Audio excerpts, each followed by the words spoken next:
a robust meeting this morning along with our distinguished guests. So I want to welcome everyone. We're going to start as usual with the Pledge of Allegiance. So Andrew will go ahead and put that up for us.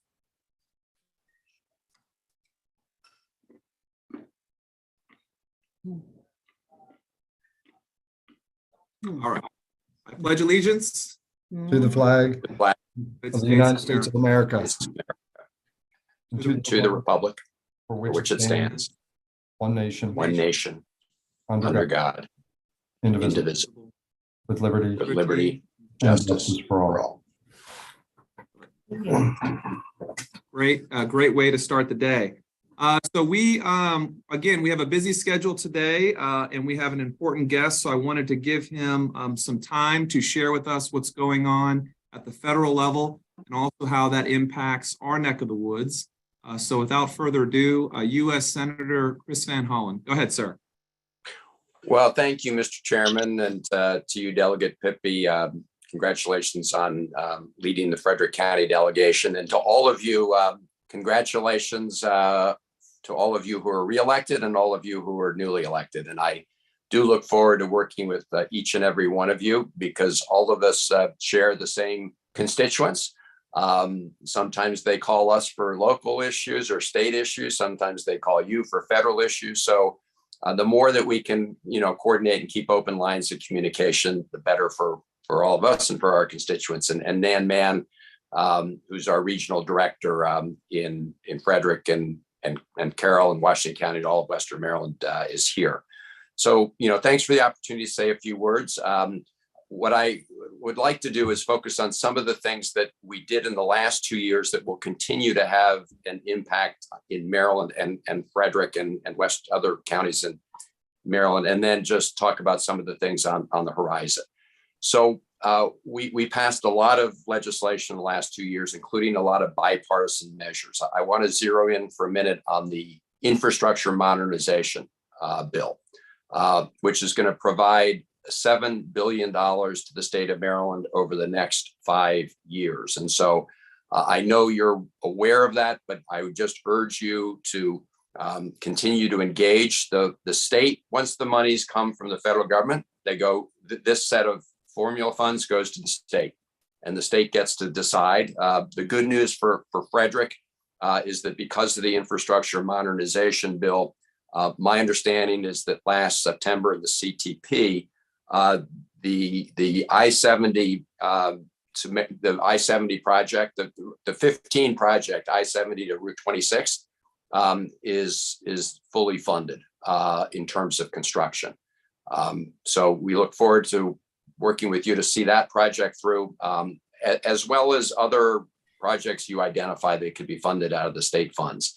The other thing I just want to flag is, in addition to the formula funds that flow to Maryland and other states from the infrastructure bill, there's $150 billion in federal funds to be competitively bid.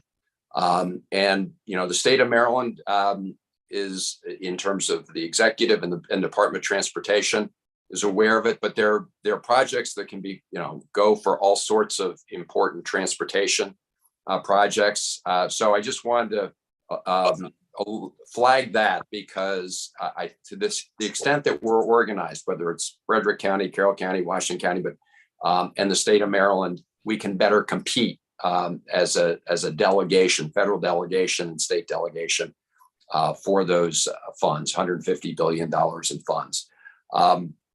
We were talking about a veteran who served earlier from Maryland.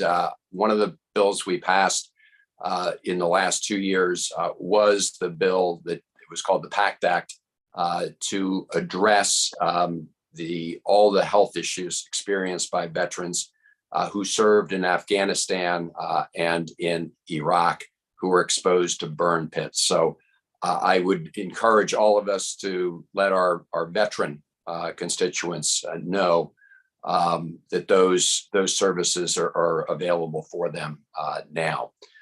In terms of, some of you are also from, I know Washington County. I was up in Boonesboro. We finally got enough federal funds to fully deal with the water and sewer system there, the reservoir that had been leaking. Those are some of the projects that are in process now as a result of the infrastructure bill, but we want to work with you to identify those other ones. We're also been successful working with Senator Cardin and with Congressman Trone. I serve on the Senate Appropriations Committee. And in the last cycle, in the last bill, we were able to secure $15 million for particular projects that were of priority to Frederick County. It was just up there last week with Senator Cardin. These include funds for example, for STEM programs at Hood College and Mount St. Mary's to expand the Mount St. Mary's Science Center.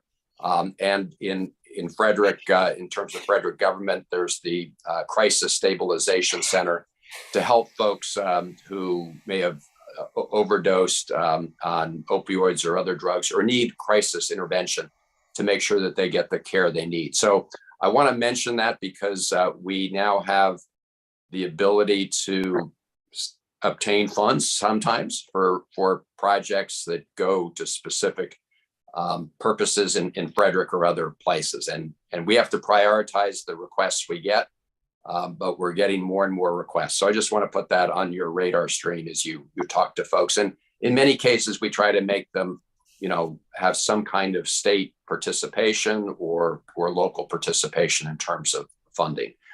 Finally, looking ahead, we have the Farm Bill up this year for reauthorization. So we're in touch. I'm in touch with, farmers in Frederick and other parts of the state. But again, if you hear from folks about particular priorities of theirs in the Farm Bill, please let us know. Because, we want to make sure that the Farm Bill is a huge piece of legislation. And includes lots of pieces to it. The folks in the Midwest often gear provisions in the Farm Bill to, Midwest agriculture.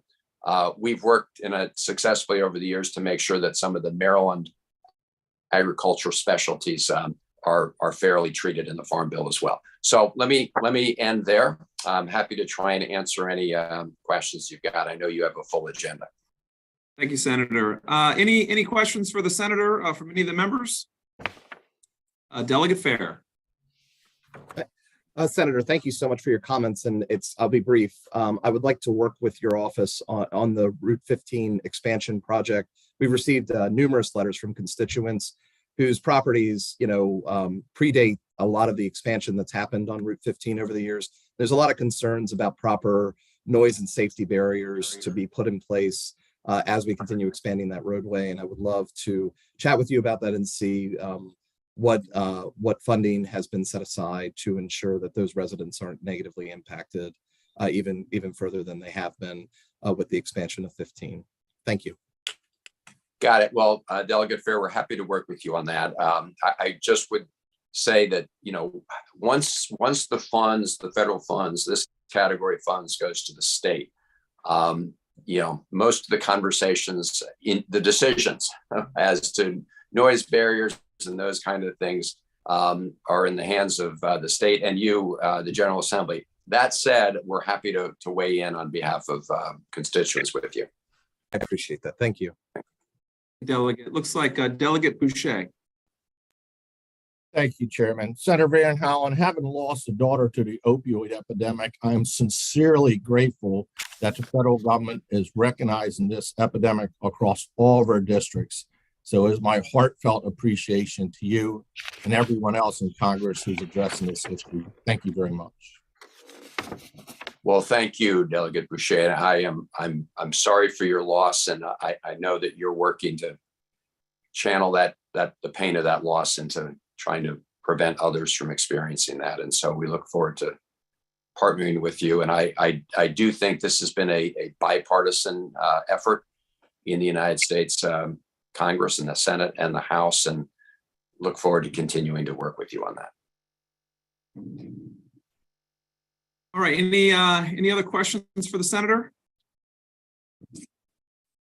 All Right. Well, Senator Van Hollen, I appreciate you giving us some time this morning. As you indicated, it is a partnership. We do share the same constituents all throughout Frederick County. And certainly there are issues at the federal level that we can't handle, and we look to your office to support us. Nan Man is great. If I am in Frederick, she pops up. So she's definitely working hard on your behalf. And also, I want to just remind the members here that you served in the House of Delegates here in Maryland and in the Maryland State Senate. So I know you feel what we go through, and hopefully that kind of helps our partnership with some of the stuff that we deal with. So thank you, sir. Well, absolutely. Thank you. It is a partnership. And my days in the House of Delegates and the State Senate, I remember very fondly. And because you got that 90 days, you guys make sure you spend every minute more efficiently, certainly than we often do, but in the Congress. But thank you all for your service. All right. Well, again, thank you, sir. And we're going to keep moving on. And Nan Man, we'll reach out to you if. Thanks again. Thank you, Senator. Thank you. So, all right, members, we have a robust agenda today. We're going to try to get through as efficiently as possible.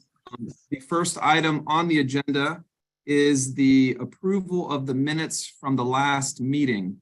We sent that out earlier this week. If there are no questions or concerns, we will entertain a motion to approve the minutes. Mr. Chairman? Yes, sir. On the vote that we took, Delegate Boucher, I believe, abstained, and that was not recorded. So, yeah, you're correct.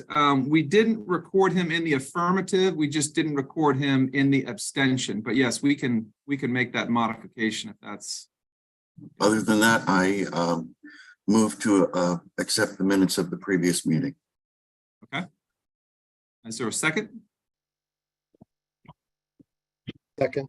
All right, thank you, Delegate Fair. So what we'll do, so there's a motion and a second to approve the minutes with the exception that we will record the abstentions. So it'll be 9, 4, and 1 for the vote to approve. I can't remember the bill, but we all know which one it was. I think it was the polygraph bill. So we'll record that and get that out. Any discussion? All right, hearing none, all in favor signify by saying aye. Aye. Aye. Perfect. Yep. All right, so moving on down. The first looks like Council Member Cavante Duckett. If you wouldn't mind, sir, just put yourself on mute. Thank you, sir. So the first bill we're going to hear this morning is at the request of the town of Mount Airy, dealing with the Urban Renewal Authority.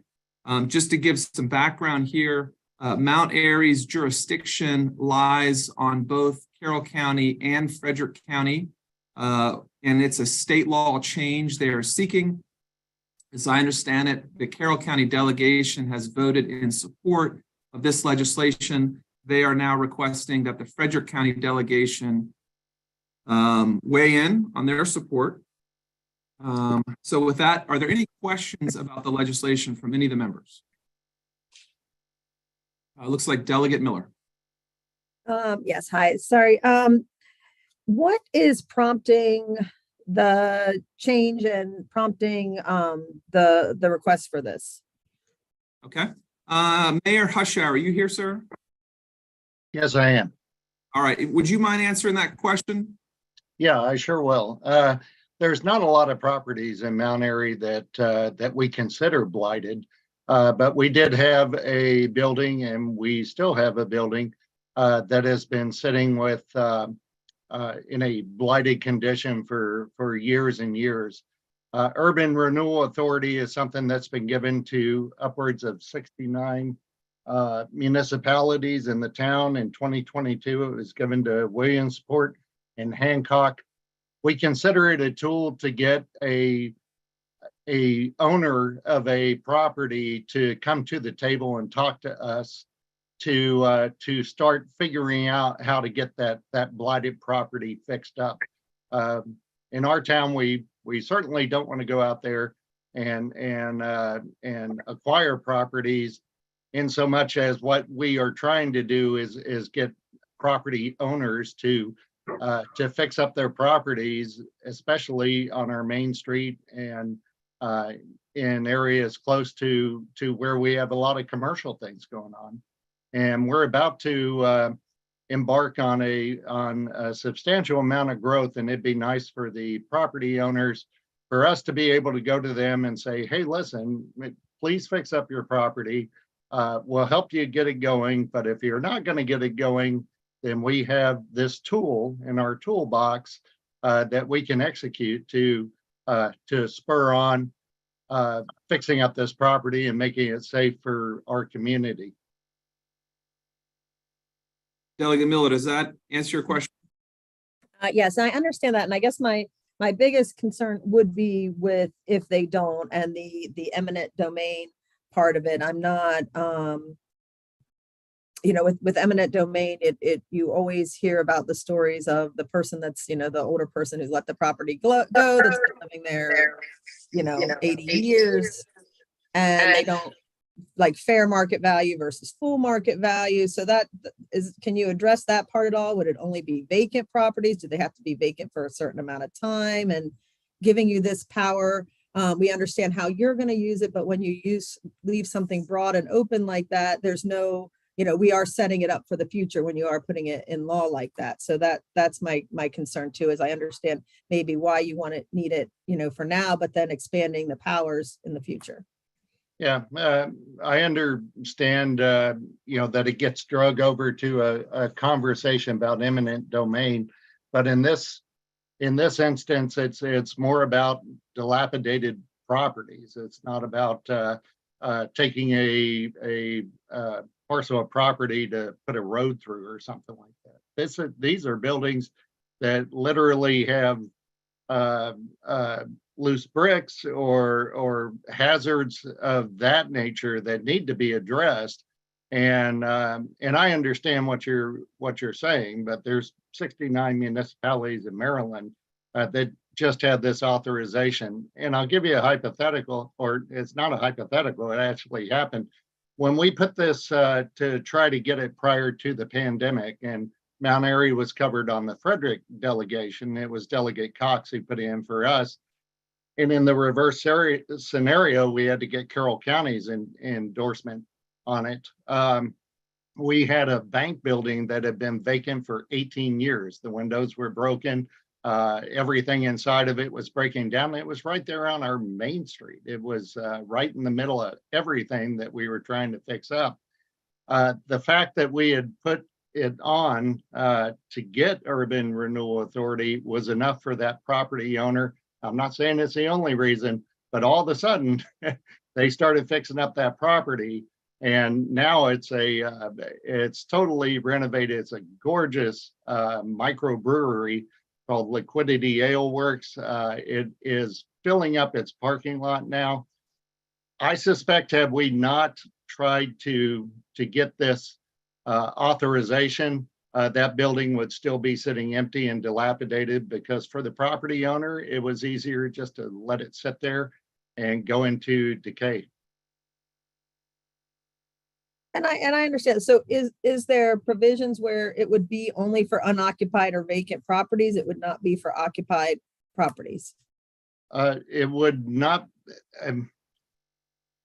Let me see if our town administrator is on here, because he actually used it in Cheverly on some properties that I think were abandoned. My only reservation in answering your question is that I know that we have a vacant, mostly vacant furniture store, but it's that is going into decay. But I think they might be renting an apartment out of it or something.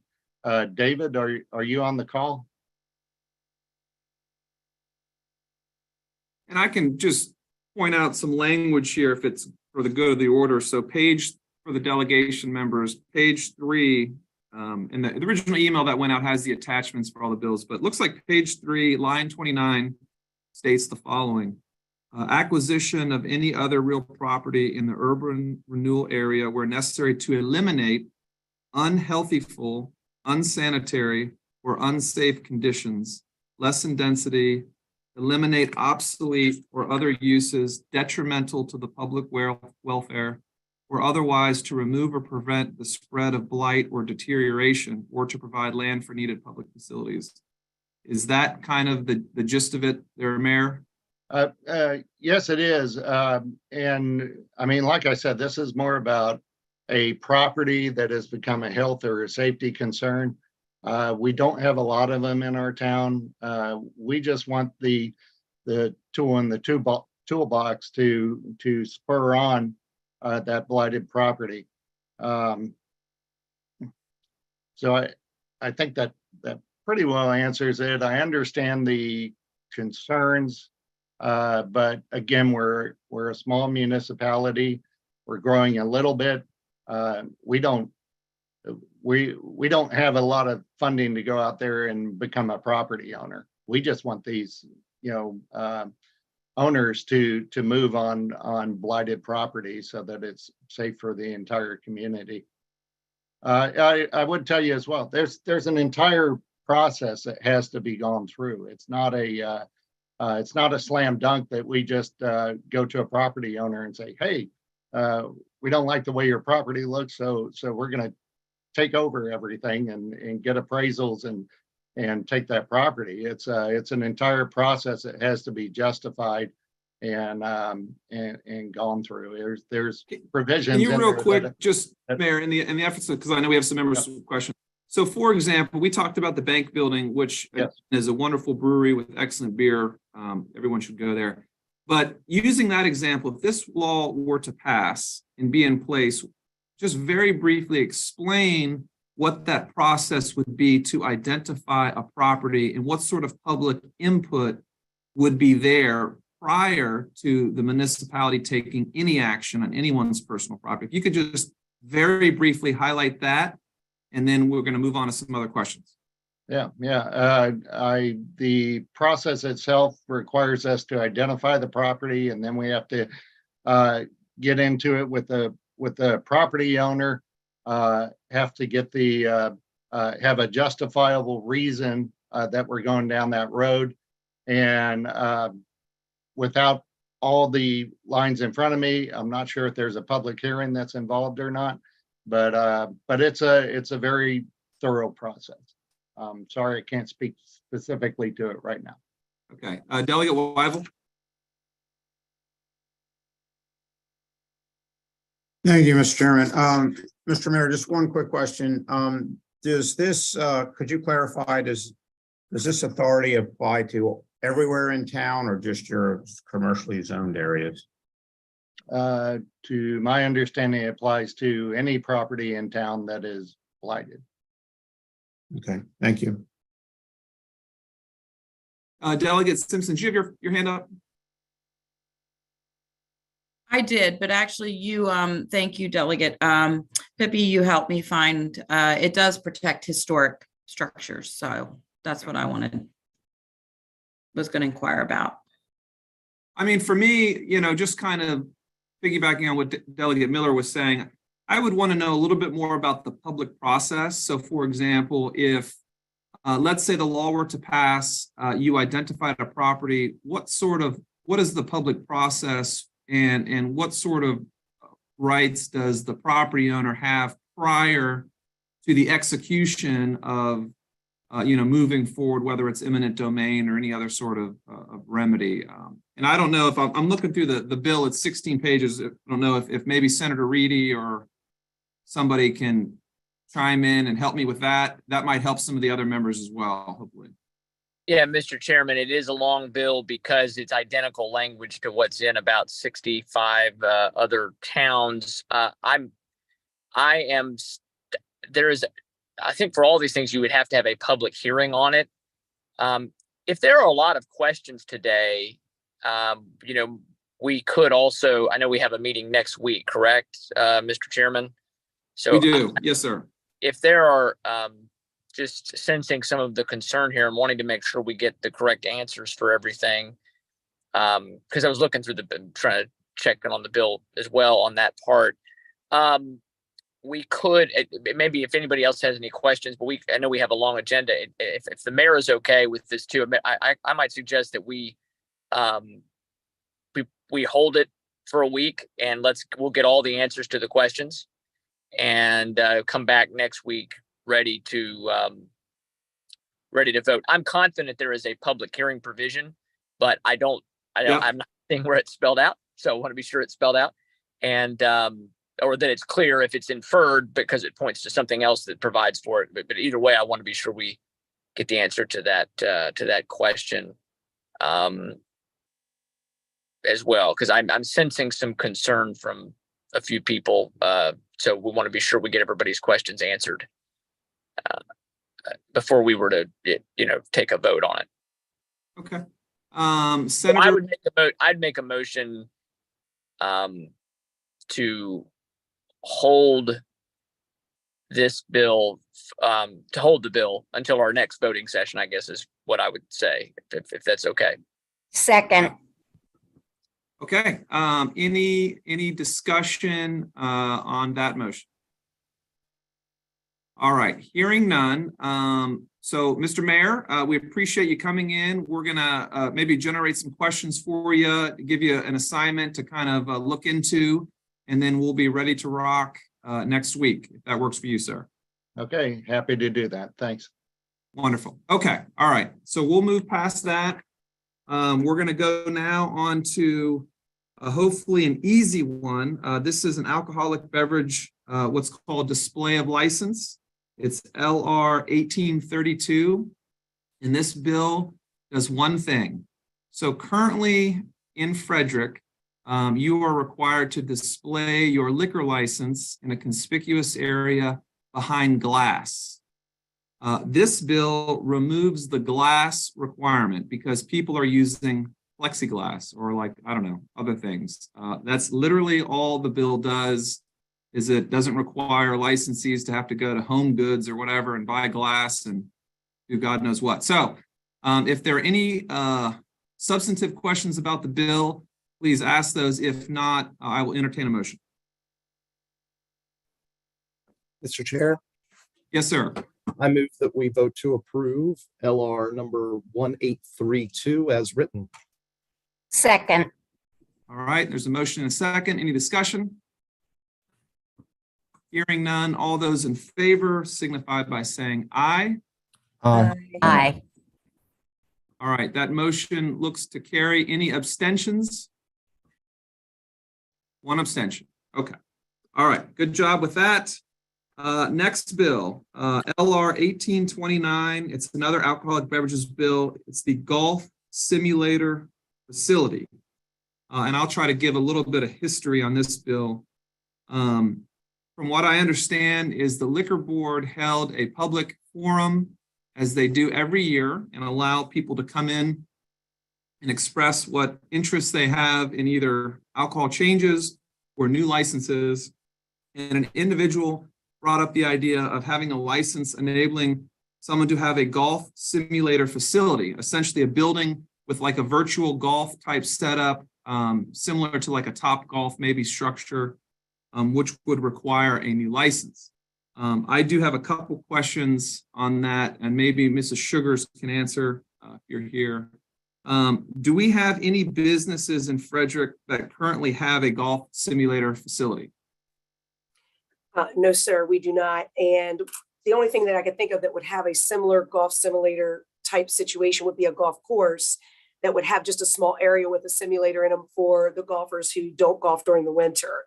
This was going to be a full-on facility with a lot of investment. A lot of money would go into these simulators. They cost between $30,000 and $50,000. So this would not be a small feat for this person to be able to do this business concept. This is not just to be able to put this one little simulator in a corner and they have a big bar. That's why we had to individualize these bills, a couple of these bills that we put out there for that. Okay. So I guess this question for this delegation is going to be the following is, generally we haven't always created licenses unless there was, a business, in operation. It's like art. You guys can weigh in on that, but, I don't know if it's the role of the delegation or the General Assembly to create licenses hoping that someone will apply for them, or is it more appropriate to have someone who has a business in operation in need of a change. So I kind of will open that up to members, whether they have any thoughts about that. Mr. Chairman. Senator Fulton. Thank you. This is an idea that was brought forward after being, I know one of the gentlemen involved that was kind of spearheading this effort.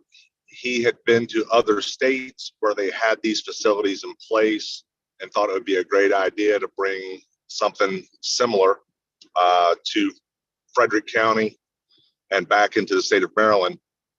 The problem is, like Ms. Sugar said, is it's a large investment because those machines, those simulators, like $30,000 to $50,000 each, and having to put 3 or 4 of them in a place is a hefty expense. And they're trying to balance the investment versus the knowledge that having this in place, the opportunity, at least the enabling part of it, that they can move forward and hit the ground running to have their business fully operational and not struggle to begin. So that's where it comes from. It's, again, no different than like a Top Golf type setup, except it'd be indoor. It's like a sports setup. So I would encourage everyone to really think about this. This is another opportunity for small business owners to come to Frederick and open up in these warehouses that we have, these type of businesses, or even in the downtown district. I think one of the areas that they were looking at was one of the vacant buildings in the downtown area. It's a historical building, and they would love to be able to retrofit that to facilitate a lot of foot traffic then in the downtown area. So that's just for everyone's information. Thank you. Thank you, Senator Fulton. Looks like Senator Quarterman. Go ahead, sir. Thank you. Just a random question in regards to the licensing fee. Excuse me, the fee. Not knowing the makeup of your fees on that side of the mountain, I apologize. I saw it was $1,500. I don't know. Is that in line with normal your fees are for a license, or where that came from? Or it seems like a lot, but maybe that's what you guys normally do over there. That's all. So generally, and Don can probably chime in, but generally for a beer, wine, and liquor, it's in line. Don, is that your understanding? That is accurate. And Dawn is the administrator for the Frederick County Liquor Board. So she's not just some random person on our call here. But yeah, no, that's generally in line with the beer, wine, and liquor licenses across the county, Senator. And it's a yearly fee. Delegate Miller. Yes, thank you. I actually liked Senator Fulton's comparison with enabling legislation, and we heard that a lot yesterday in Ways and Means, and especially in regard to taxes and creating new taxes. So where we had a lot of enabling legislation proposed for places to be able to do that, including we had our own county executive on there. In Frederick County. So I would say enabling legislation for businesses to grow and to be attractive and to come to Frederick County is what we can do legislatively. So I would be in favor of that. Thank you, Delegate Miller. It looks like Delegate Kerr. Thank you, Mr. Chairman. We've been discussing this, I think, since back in December. I'm satisfied. I fully understand the intent of this bill, and I move favorable. Okay. And there's two. I second that. All right. So we got a motion to approve and then a second. But just so you know, there's two golf bills. Hopefully everybody knows that one is for putt-putt and then this one's, okay, perfect, cool. Any discussion on the motion to approve and the second to that motion? All right, hearing none, all those in favor signify by saying aye. Aye. Aye. Aye. Any abstentions? One. Okay, so that motion passes. Very good. Next one, LR 1827. This is the Frederick County Sheriff pay increase. And I know there's a couple sponsors here. Why don't Delegate Valentine give us the update with this bill, if you're here, sir? Thank you, Mr. Chair. I am present, and I do have this back. I did get this back from bill drafting. And I just want to kind of bring everybody with the delegation up to speed. I've talked to some individually. This bill simply mirrors what was brought forth by the delegation last year. And this was one of the bills that did not make it through, as well as a few other jurisdictions. So we're just bringing forward pretty much the exact same wording. The delay from last week was there was some wording in there that we were a little uncomfortable with, where it may or may not have impacted the incumbent. That is no longer the case, so that has been removed, and I think it's something that we just wanted to bring forward. I know I've worked and talked with Senator Folden, Delegate Miller, and I've talked to some of the other members who were not here last year or part of this delegation to kind of bring them up to speed with where we were. And I will not speak for Delegate Folden Senator Folden or Delegate Miller. I'll let them elaborate any more that they may like to do. Mr. Chairman. Yes, sir. Senator Folden.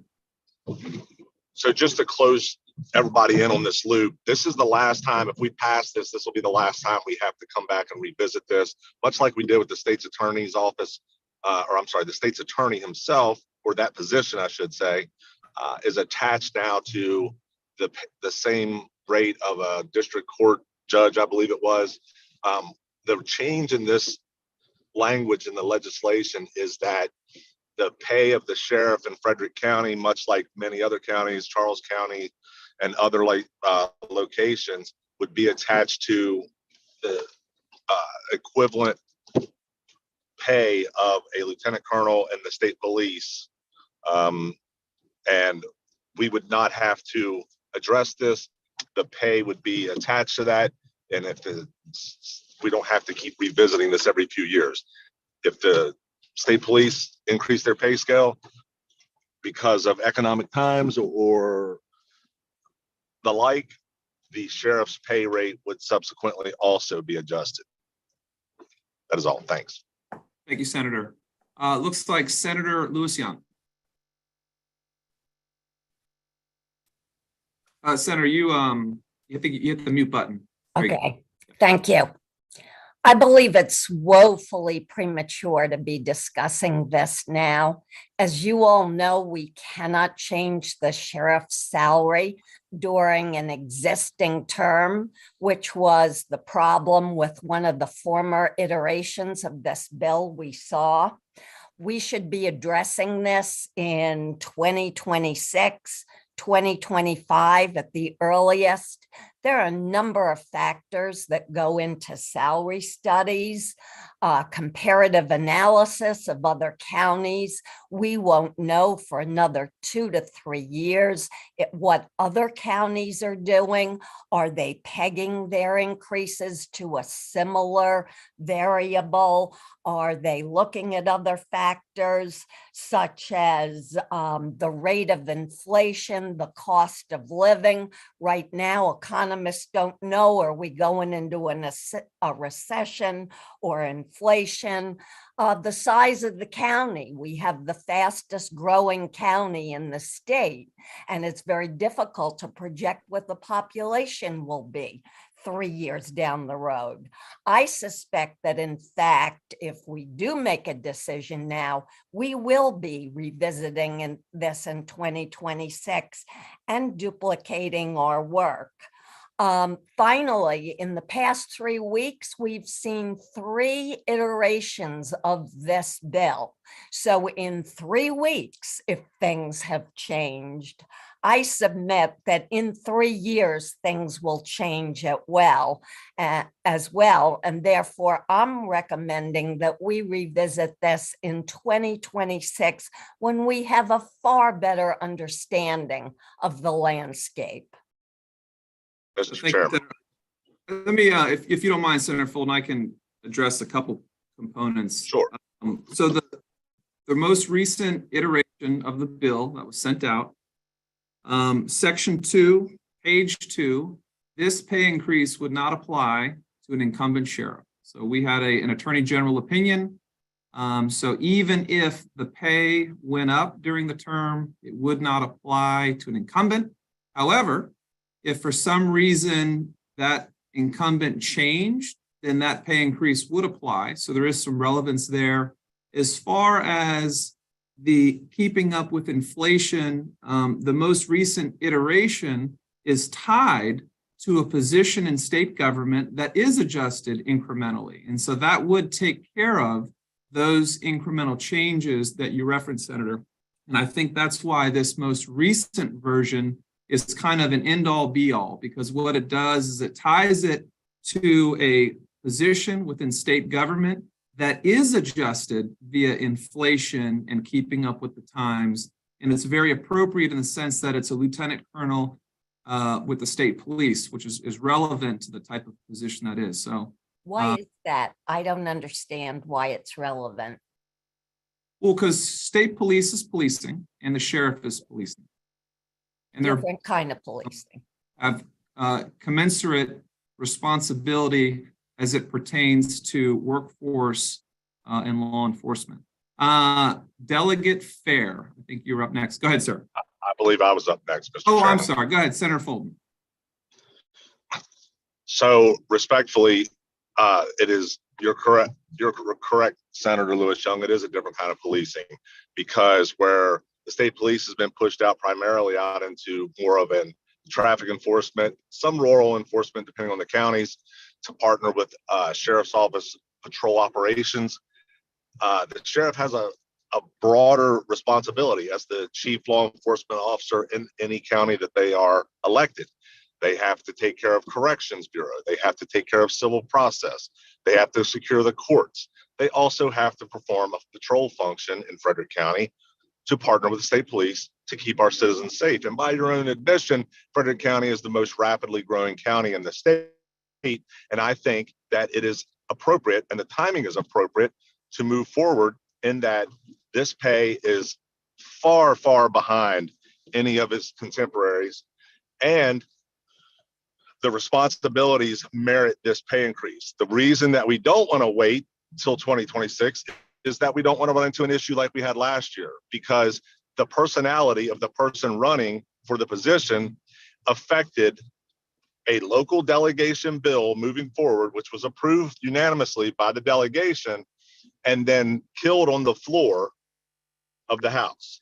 And it was killed because of the personality of the person running. If we put this off until 2026, personalities are going to come into place, and that is inappropriate for the responsibility that is entrusted by the citizens for the next sheriff of Frederick County.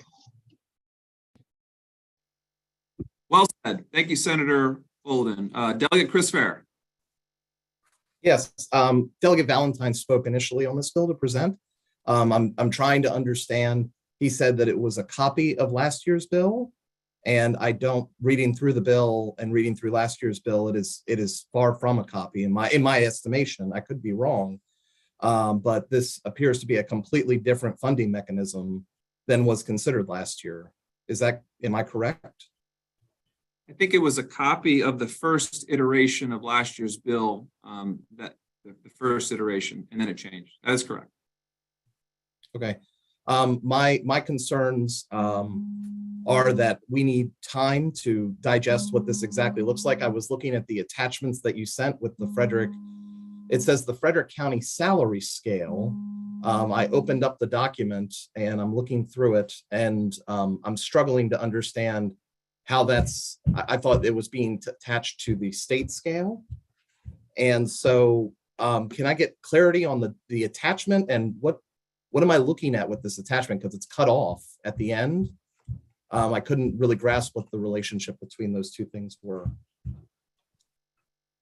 The attachment I attached was the current pay scale for the state police. When we reference a position that we're trying to attach, I wanted you to see what that scale was of the number and the figure and where it is on the scale, so that you could reference that, so you could put that in perspective. If we're going to reference a pay scale with a position, I wanted you to see what that was. Yes. So can you explain where the sheriff would fall in this pay scale? I think the attachment, I circled it. I'm looking for a circle. I apologize. I don't see one. Delegate Valentine, is your staff on this call? Can they email our office? What we can do is we can post it in the on the chat here. Well, not chat, but on the screen. if you send it to us so everybody can see it. My printed out version showed the circled part. So it's step 18, correct? I don't have it right in front of me, Delegate, or Mr. Chair. It's the highest pace, it's the highest step of a lieutenant colonel in the state police. So on the attachment that I'm looking at right now, it cuts off at, I don't know what step, because there's no column headers on the All right, attachment. it's coming. Give me a second. Our staff's going to put it on the screen here.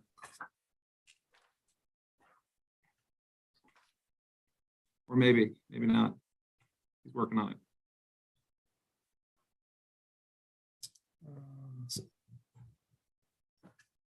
So While I'll say we're that waiting- my, oh, here we go. Here we go. There it is. so we would be bumping the sheriff's salary to, well, it wouldn't really matter because we wouldn't know until what the step 18 was until 2026 or 2027, correct? So, Delegate Valentine, do you want to answer that? Yes, the way the bill is written, whatever that salary would be at that grade and step would be linked to the sheriff's salary, correct? So I apologize. It's at the lower half of the table there, and I can't quite make out the number.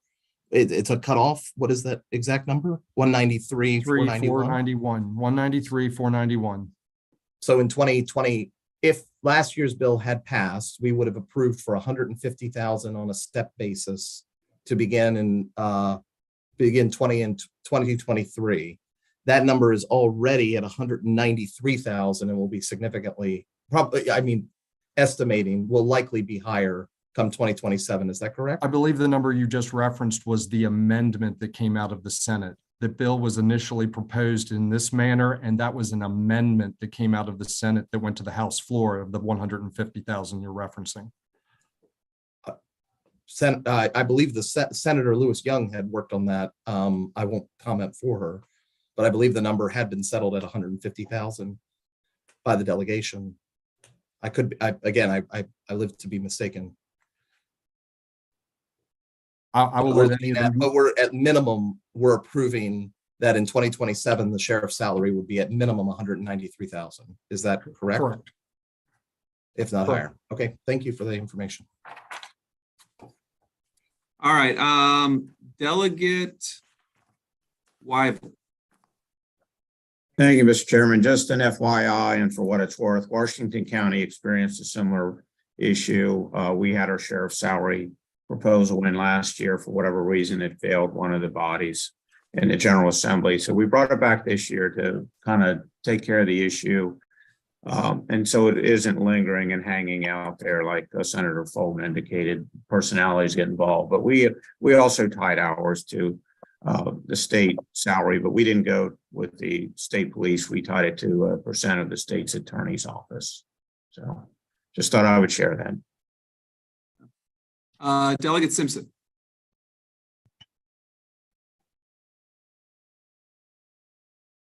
There we go. Okay.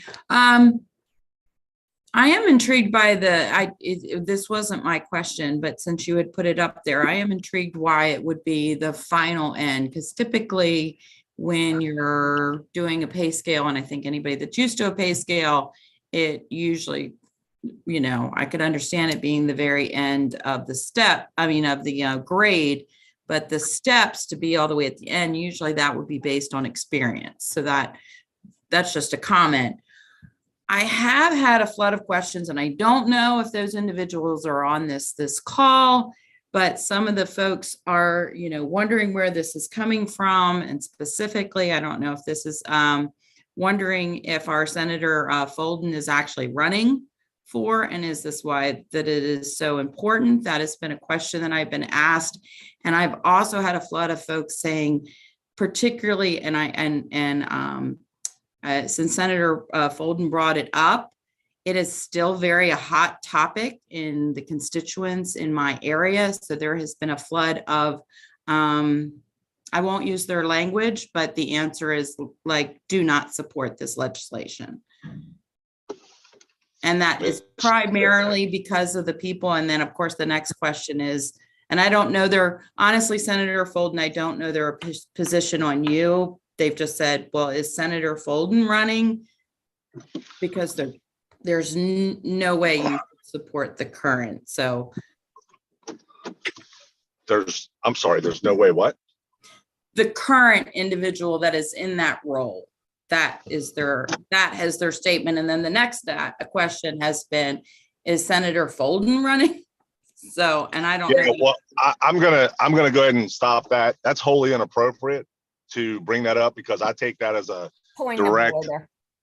Hold on. No. Go ahead, Senator Folden.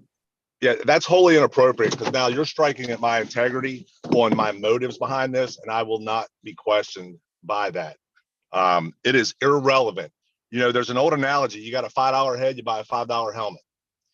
The same goes for this. You don't want to invest in protect. Everybody wants to talk about how we want to reinvest in policing and making sure that we're doing the things to put people in places so that our officers are able to succeed. If you want to pay a sheriff, the chief law enforcement officer of the county, a lower rate, you're not going to get the same type of qualified candidate pool that you're going to get for these other chiefs that across the state that are making significantly more.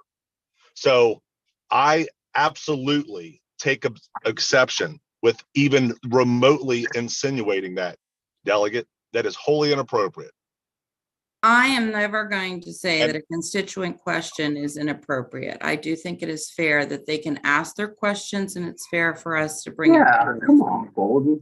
in fairness. Hold on. I understand where you're coming from, and I will concur, as I already said. I'm just bringing forth a slew of questions that have come forth, and I did preface it and say, they're not saying one way or another. They said strongly that they do not support the current individual, and they don't need to support. Thank you, Delegate Simpson. I just want to remind everyone that this bill affect the incumbent sheriff. This bill would not permit the incumbent sheriff to collect a salary increase. It would only kick in next term. And there's an election that has to occur before that happens. So, and then the other thing is, let's not give the impression that we're impugning anyone's motives in the delegation in general. So I know Senator Reedy, go ahead, sir, and then Senator Lewis Young, you're next. Yeah, I just wanted to speak up for a moment, just listening to this debate. I mean, let's be clear. Last year, this bill was killed because of the whole personality issues. And the reason the bill, I believe, had to be amended to do the different amount was partly as a way to break a potential logjam. Now, I could be wrong. I wasn't in the delegation at the time. And I don't think it's appropriate to talk about who may run for some office in 4 years from now. I think the whole issue of saying we don't need to bring this up now because it is true. Normally you do salary stuff the third and fourth year of the term, but this delegation tried to address it in a responsible and normal way. And because of basically politics and personalities, the General Assembly, the House of Delegates specifically, would not move a bill off the floor, which is really ridiculous and unheard of, that you would not pass a local delegation bill about the salary of local officials because of politics. We don't generally do that in Annapolis, but unfortunately that's what happened last year. So I'm comfortable moving forward with doing something this year. Questions about how much or what to tie it to, those are all, of course, fair questions. But, to me, Frederick County is growing and there are needs that the sheriff, whoever he or she may be, will have to continue to adjust to. So I think trying to get it to a level that's equivalent to one of the higher levels in the state police makes a lot of sense to me. I'm just speaking for myself.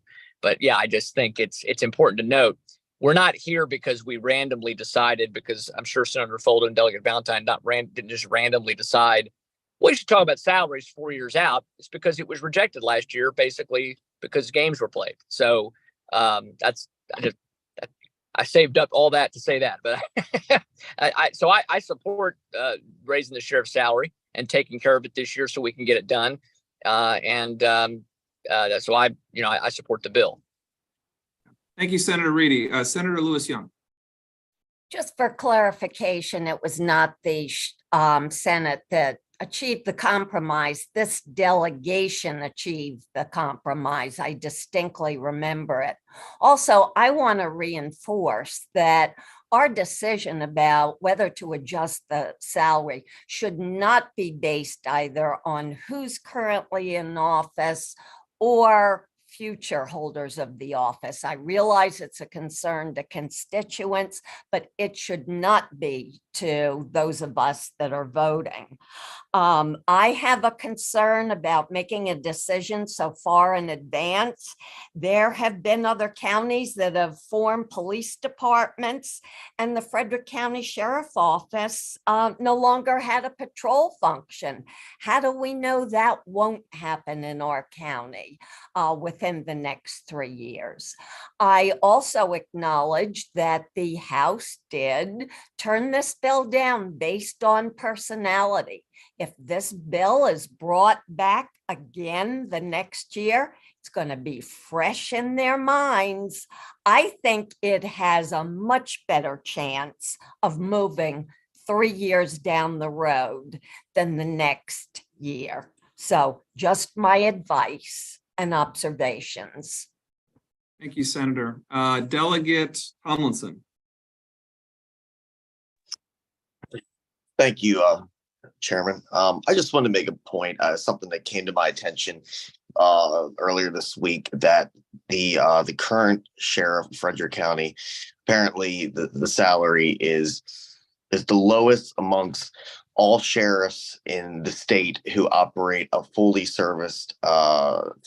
service sheriff's office, meaning they run the jail, they run the courts, and they're the primary law enforcement agency in the county. So our Frederick County's current sheriff is the lowest paid amongst any full service sheriff agency in the state. So I just want to throw that out there. Obviously, this is a bit contentious today, but there's no doubt that the sheriff needs to get paid more out in Frederick County. What that number is, we can debate, but there shouldn't even be an argument on whether it needs to happen or not. Thank you, Delegate, for that point. Delegate Miller. Yes, thank you. Yes, and for echoing Delegate Tomlinson's comments, definitely we talk a lot about Board of Education and teachers and inflation and people's salaries that need to be given increases absolutely all the time, and where we are in Frederick County and where that should reflect. So thank you for those comments. So this conversation has just totally emphasized the importance of passing this bill. So I'm going to move approval. Okay, you're going to make a motion for approval. Okay, is there a second? Yes. I'll second. Second. Yeah. Senator Reedy. Chris Fair, we're going to have any discussion, and if you want to put yourself, go ahead, sir. Yes, I do. I want to encourage what Delegate Tomlinson just said, which is that last year we heard this exact bill, we being the delegation, and I wasn't even a member of it. And what we had was a team of people coming together to compromise on legislation. And we can say whatever we want about what happened on the House floor. The Frederick County delegation on the House floor voted for that compromise. They supported it, they worked hard for it, and they fought for it. I will stress with everyone here, there is no conversation right now. We are settling that at minimum, we are jumping the sheriff's salary from $125,000 to $193,000 in one fell swoop, without any discussion about reasonable, responsible numbers here, without any data that backs up that sheriffs in similar situations and similar sized governments and similar sets of rules across the country, not just one example, but across the country, are paid this amount of money. So I find this to be incredibly surprising that we are simply going to blindly just go, okay, well, we'll pick a number and we'll circle it on a piece of paper and we'll call the sheriff's salary that. I will not support this motion purely because I feel like we have not done the legwork to actually have a reasonable conversation around what this number really should be. I don't disagree with the idea that we should be discussing a pay raise. I agree with Delegate Tomlinson that we need to have a discussion about what is a compromise and what is the correct number with actual data and facts. Thank you. Thank you, Delegate. Delegate Kerr. Thank you, Mr. Chairman.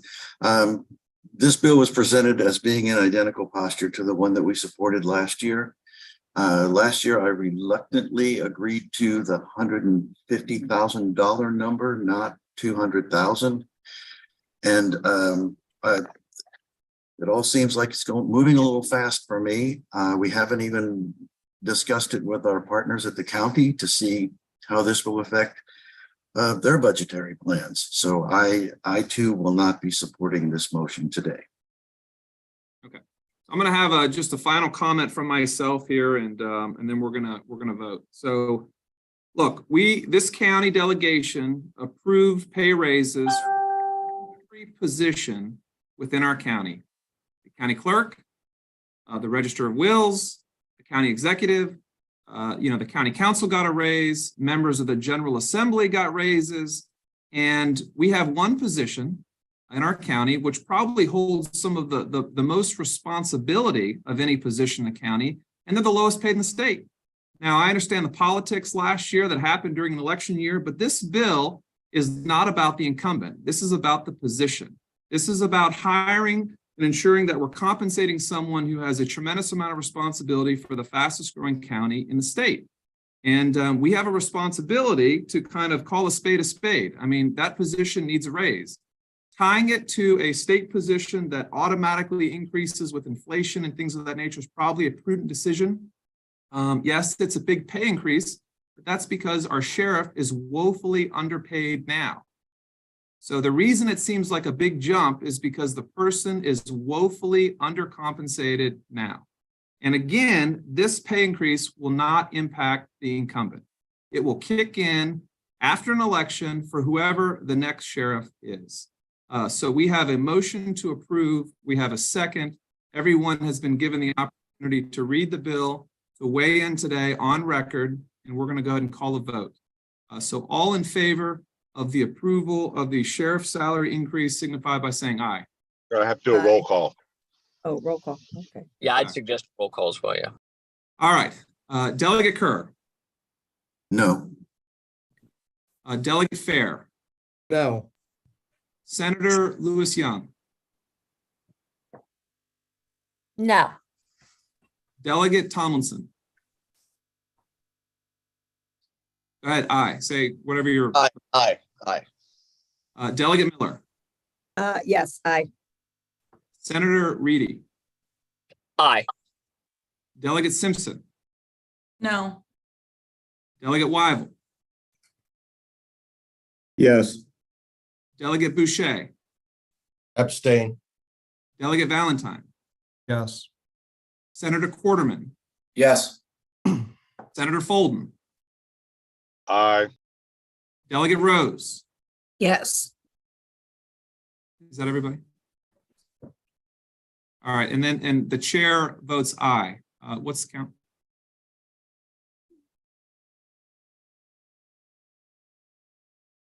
Is it 9 or 8? 8. So the motion passes, 8 in the affirmative, oppose, 1 abstention. All right, we're moving on. LR 2132, alcoholic beverages, unlicensed establishments. Senator Lewis Young, go ahead, ma'am.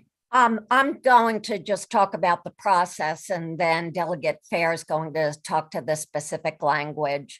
As you all know, this issue was brought forward by constituents because of some BYOB establishments that were unregulated, and their inhabitants, their customers were causing a lot of ruckus and violence on the streets. But we also received a letter from the Frederick City Police Department asking us to put legislation forward because of their limited ability to provide any enforcement. This is one of the best vetted bills I have ever worked on. We've been back and forth with the liquor board. Ms. Sugars has done a yeoman's job of not only providing input, but writing and rewriting amendments. We've had at least 2 meetings with the Frederick City Police Department. The mayor was in on it. This bill has had participation from all stakeholders and has been well vetted. And I'm going to ask Delegate Fair to speak to the specifics. Thank you so much, Senator, and thank you, Mr. Chair. We're really excited to bring this bill forward. The first page and a half, page 2, and the top of page 3 just helped to bring into alignment some language that was kind of defined differently regarding both unlicensed establishments and facilities that are operating outside the normal hours serving alcohol. But section 2503, starting on page 3, is really where we get into the meat of this issue. We're just simply looking at creating a set of baseline regulations for organizations that do not have a liquor board license, that are openly serving, that are openly allowing individuals to come in and imbibe alcohol on the premises. It's important to note, open to the general public to be part of this section of law. The major changes that we are putting forth that the establishment can only allow alcohol to be imbibed on premises until midnight instead of your standard alcohol licensed establishments which serve until 2 a.m. The same general policies and laws apply, which is a person over the age of 21 is allowed to be on the site, only allowed to be on site and consuming alcohol. The backside on page 4, they can limit the amount and type of alcohol that is served. It's important to note that section 2 on page 4 outlines that at least one employee must be trained in alcohol awareness, which is currently not required by any BYO establishment. They may not allow the individual to leave with an open container, which has been a noted problem that has been communicated to our offices. They may not, and section 4 is really the critical piece. It ties responsibility towards disturbing the peace back to the individual organization, which is a critical piece of this puzzle that the police department has made very clear, the Frederick City Police Department, that they would like to see this tied back. And then section D ties in the enforcement piece of all of this. So if a person is found to be violating this section, they are charged with a misdemeanor, which can lead up to 90 days in prison or a $500 fine. And so this is a reasonable baseline set of regulations to support community members which have been communicating this issue. And I will build on Senator Lewis Young's comments and just say we have received feedback from counties across the state of Maryland that have expressed their exact same anxieties with these challenges. There has been legislation in numerous counties, including Prince George's, Baltimore City, Anne Arundel, that have gone much farther than this legislation goes. And so I really encourage a favorable report from this committee and support of this legislation. Thank you. And just for the clarification purposes, so I attached for the delegation what says a draft. Is this the final version that's been signed off from bill drafting, or is this just a draft for discussion purposes? Thank you. This is a drafter's copy. So it's important to note that there are 3 steps in the bill drafting process. It is drafted by a drafter. It is then reviewed by a level 1 reviewer and then a level 2 reviewer for final sign off in order to expedite a lot of the changes as we've continued meeting with stakeholders in this issue. We wanted to get the most recent copy. I will mention, as a lot of us are new here, that these drafters' copies will not change in substance substantially. What they will change is maybe phrasing, small language, small changes in sentence structure, things like that, just to make sure that it's perfectly aligned. But generally speaking, in almost all cases, you don't change anything of substance when you go through the review process. Delegate Miller. Okay, I would feel a little more comfortable seeing the final language. But was there anything, because this has come out of the issue that especially that the city is having, and I understand where that's coming from, but was there any city ordinance or laws that were passed to try to help with this? And do we need the state law? And again, if it applies county and we need it throughout the whole county, that's fine. But was there any state law or any reason the city wasn't enforcing or couldn't pass an enforcement or code on their own? So the city police department's been very clear from the beginning that this is out of their hands unless the state handles it from an alcohol law perspective. That they are unable to enforce the law because of the unique stature of bring your own establishments. So we are either going to deal with it ourselves, or the city police have made it very clear there's nothing they can do. Delegate Valentine. I do have one question, and if I missed it in the bill, I apologize, but the term establishment, I do not see a definition of the term establishment. And what I'm asking about is, I know when we had the legislative day that they were referencing private residences. Would that fall under this in the term? That's my question. I'll leave Dawn Sugars to answer that question fully, but I believe it does not. It will not affect the private residence. It will be for a public facing, open to the public establishment. So, and when you say establishment, we also say in the beginning of the very first bill at 2501, that it's a unlicensed establishment, differentiates it from licensed. Thank you. I have a couple questions for either Ms. Sugars or the bill sponsor. So if this were to pass, would the liquor board have jurisdiction over these unlicensed establishments? If you don't mind, I will speak to that. After meeting with the Frederick City Police and having a cooperative spirit with a lot of us that have put some effort into getting this pushed as far as we've gotten it, they really needed some enforcement penalties. So no, it will go to the local authorities to enforce. And they feel like with these 3 added languages of enforcement penalties, that they'll really have the teeth that they need in order to hold these people accountable. So the answer to that was this does not give the liquor board authority to regulate these establishments. That is correct. It gives law enforcement.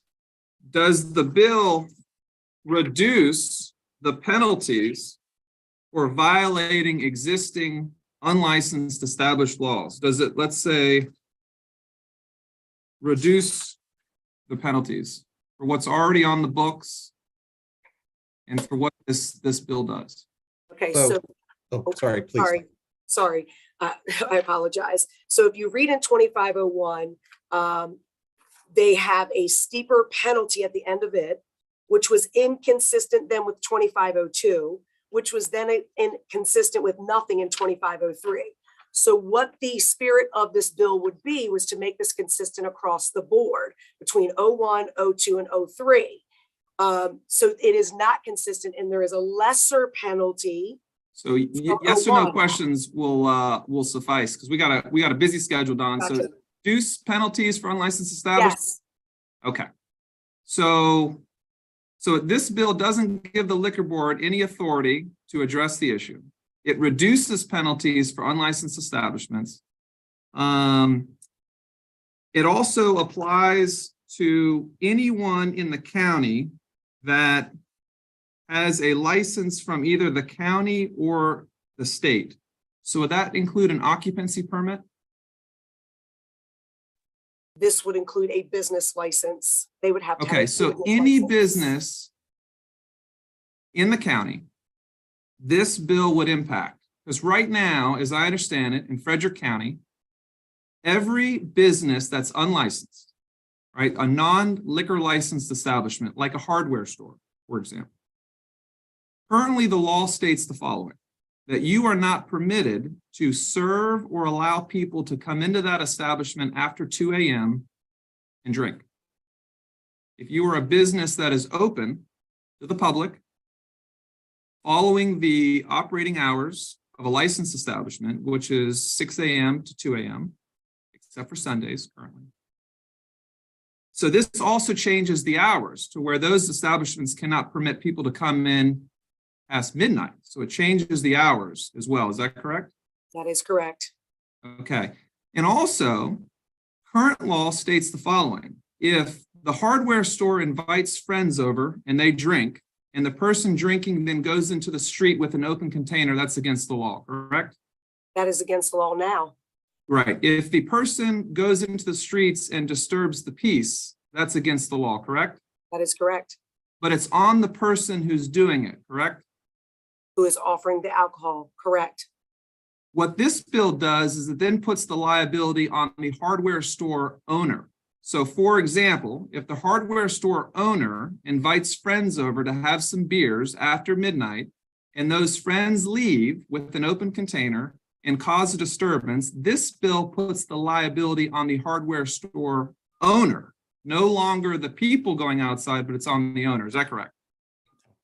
No, it's not, Mr. Chair, if I can jump in there. There is an important provision in section A3 on page 3 that says that it is open to the public. So if that, in your scenario, the hardware store would have to publish and leave open to the public anybody, not friends, not people specifically invited in the building, but rather keep a sign open to the public that says, please come in and imbibe your alcohol on my premises. In that position, in that situation, yes, the hardware store would be then liable for it.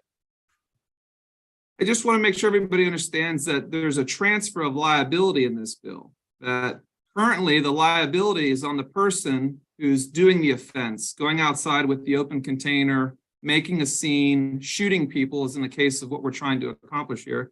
Whereas this bill would actually give some authority to hold the property owner accountable, which is different than what's current law. And then I have one other question, because I know a lot of this comes from a specific instance in a specific area in the city of Frederick, which I really want to help with. And I want to help our city delegation members fix. That's important to me. And I know it's important to other delegation members. But isn't it already against the law for someone who has an establishment in Frederick to collect a payment at the door, provide an empty cup in exchange for money? I mean, that is already an illegal sale of alcohol in our state, punishable by criminal offenses, in which the City of Frederick Police Department can go in and enforce and prosecute right now. Is that correct? Don Sugars, you can answer that if you're able to. That is correct. So, I mean, do we need to pass a bill for the City of Frederick Police Department to go in and enforce the illegal sale of alcohol right now? Mr. Chair, if I may, we have a challenge, which is whether or not the individual is supplying a cup. I know that sounds as crazy as it is coming out of my mouth, but it is actually the supply of the cup that may or may not happen that the individual would then could be held accountable under the law for the illegal sale. Simply collecting the money at the door does not make the sale a sale of alcohol. It is the providing of the cup and whether or not the individual does. And if Ms. Sugars would like to chime in, I believe the Bureau of Alcohol, Tobacco, and Firearms is the mandated organization that has to research, study, and make decisions on those matters, which requires us to bring in a federal agency to resolve whether or not a cup was handed to another person. Is that correct, Ms. Sugars? Do I have that correct? That is the Alcohol Tobacco Commission. That is correct. Commission, I'm so sorry. Yes, that's okay. A lot of people confuse them with the ATF, but it's the ATC. ATC, thank you. Thank you for the clarification. My apologies. Senator Lewis Young. Yeah, I just wanted to reinforce it wasn't just one incident that prompted this legislation. There have been a number of incidences. There's one establishment that's more notable than others, but also a letter that I believe was an attachment in a prior package from the Frederick City Police Department asking us to put legislation forward because they felt unable to do enforcement without it. Okay. So let's do this in an effort of time. So this is not the final version that was mentioned earlier. We would only vote on a final version anyways. I think that's most appropriate. if any questions came out of today's discussion, the bill sponsors, hopefully you guys can look into that. And then what we'll do is we can put it on for a vote at the next hearing. Once we have the final version in front of us and maybe some of these additional questions answered. If that's good for the order. I mean, we can talk about that if you guys have any concerns, but I don't think we can So vote. moved. It's not final. Senator Fulton. So moved. Okay, is there a second? Delegate Miller, any discussion on just moving this to the next meeting? Okay, all right, moving on. I just want to bring up a couple things real quick, just for the order. You had a forest conservation bill. What is the status of that bill, sir? It's a statewide bill. I got the blue back this week and I put it in the hopper. It is now House Bill 530. But does the delegation need to do anything with that? No, it has a hearing in E&T on the 1st of March. Okay, thank you, sir.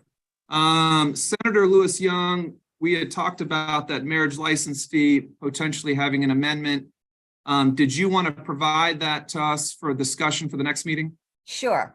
Okay. We have discussed this bill. I certainly have observed a willingness of pretty much everyone in this delegation to try in some way to help Hartley House in their mission to prevent domestic violence.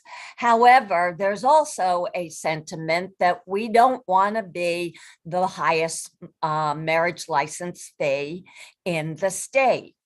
So the amendment I would like to bring forward is that on the marriage license application, we have a line that says, would you like to make an optional donation to Hartley House in order to prevent and address domestic violence?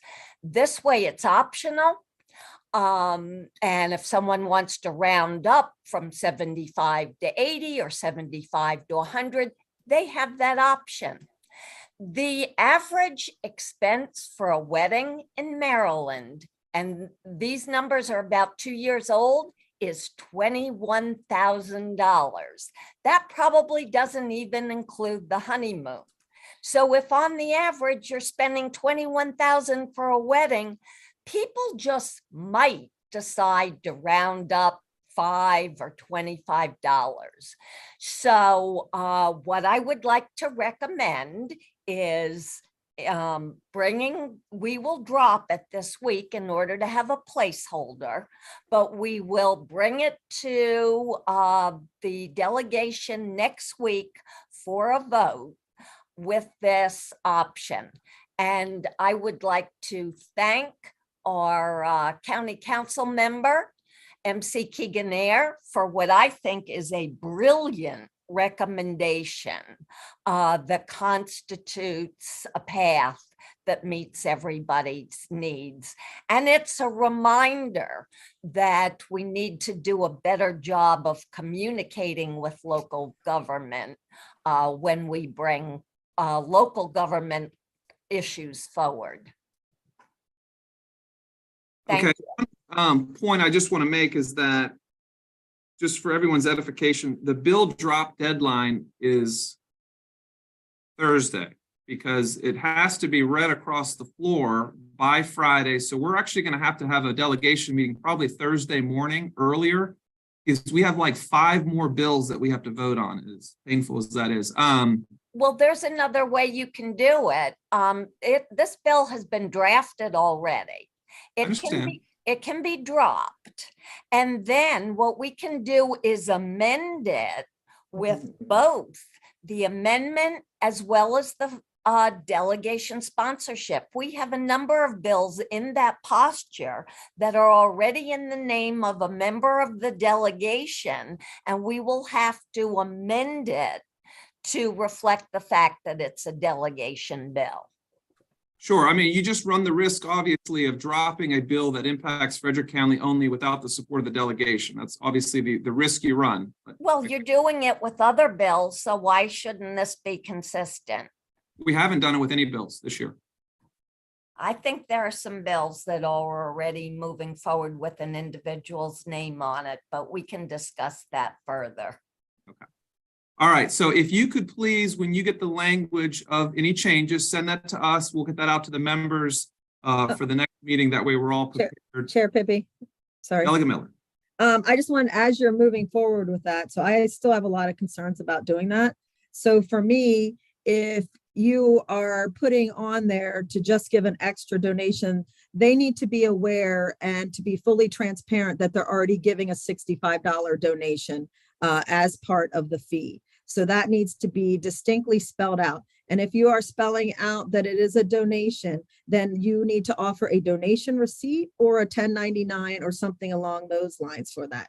And if Hartley House is the only beneficiary, then that also needs to be listed, and there needs to be some accountability either via the county executive if they are holding the money, or the county clerk's office if they are holding the money, of some accountability as far as some audit or some public awareness of where that money is being used. And the funds are not only designated to Hartley House by law. So if anyone else or any other agency or entity wanted to develop an education or an outreach program for domestic violence, then that needs to actually be welcome in our county, not just designated to one specific thing. So no matter how much I support Hartley House, these things, in order for me to be supportive, these things absolutely need to be addressed. So if you plan on bringing that forward, I would hope you. Thank you, Delegate Miller. Well, here's what I would suggest, because we're gonna have time to debate this next week. Is I would suggest members reach out to the sponsor between now and then, give them your ideas, and give them an opportunity to explain that. We're going to debate this next week. So thank you, Senator Lewis Young, on that. Real quick, the county has sent our office the draft transportation priorities letter. It's a draft. We're going to forward that to all the members so that you can compare that for this year. You can compare the draft letter for last year, and then we're going to formally vote on that next week as well. So keep that on your radar. These are projects like 15 or 144, 194 transportation priorities for the county. So you guys expect that in your inboxes. We'll formally vote on that next week. I think, is that it? I think that's it. Let's go ahead and open it up for any public comments. We've got about 20 minutes before the bell rings. So are there any public comments out there that you'd like to share? And it can be from a municipal leader or a representative from the county exec, anybody. Victoria Venable, go ahead, ma'am. Everybody, thank you. Victoria from the County Executive's Office. First, I want to thank Senator Young and Delegate Kerr for working on that amendment. Lewis Young. Lewis Young, yes, thank you. And I apologize for that. And then the other thing I wanted to announce is most of you have heard this from the past couple of delegation meetings, but our Frederick night in Annapolis is next Tuesday. It is from 4:30 to 6:30, and that is at the Calvert House. So it's a happy hour. We'll have people from Frederick City and Frederick County sharing budget opportunities or budget priorities and where all of that will go. All right, thank you. Thank you, Victoria. Any other comments from the public? I just want to point out that the lead Maryland, Diet Hillman, is not here today, so that saves us a few minutes there. Finally, any comments from, Delegate Tomlinson? Go ahead, sir. Oh, yeah, I just wanted to mention about Frederick Night that Victoria just mentioned. A few of us on this call, I believe, Delegate Boucher, Delegate Simpson, I think that's the three of us, are all on judiciary, and it's gun day. So we might not be making it. In fact, from what I hear, we definitely won't be making it unless the event's going until, unless Frederick Day is going to like 2 or 4 a.m. Yeah, we'll take some pictures and send them to you. Have fun. Bring us some food and drinks, please, to committee. Yeah, we'll see you in the morning. All right. Any other comments from any of the members for the good of the order?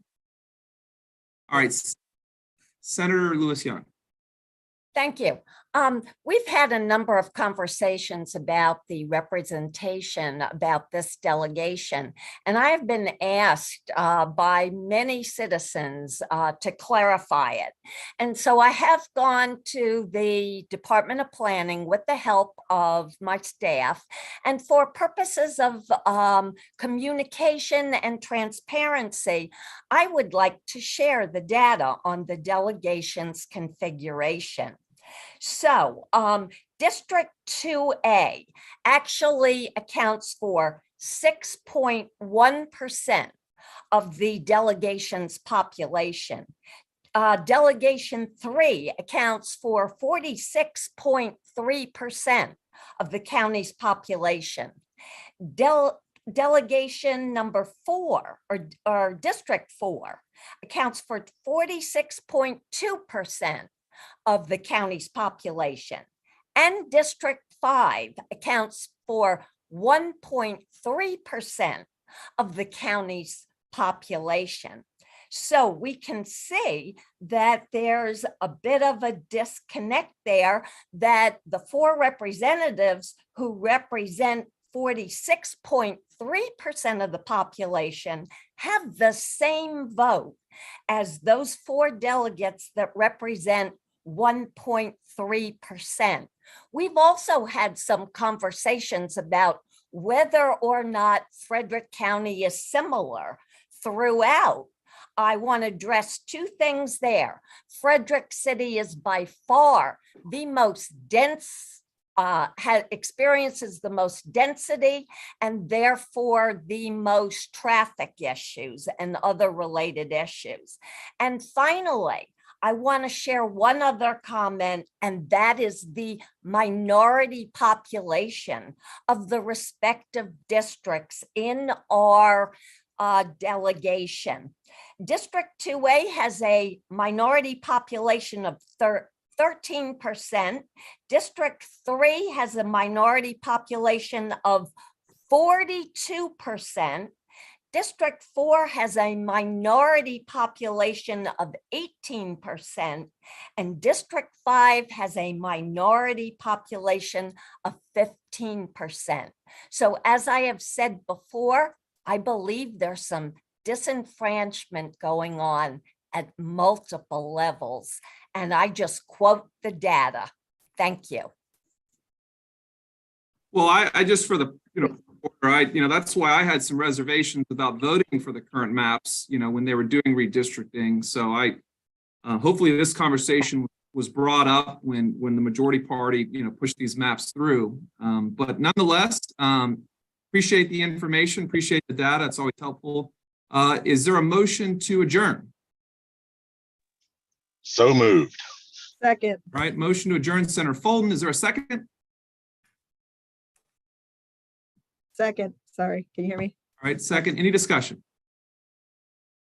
All right, all those in favor to adjourn signify by saying aye. Aye. Aye. Guys, have a wonderful weekend. We'll see a few of you on the floor, and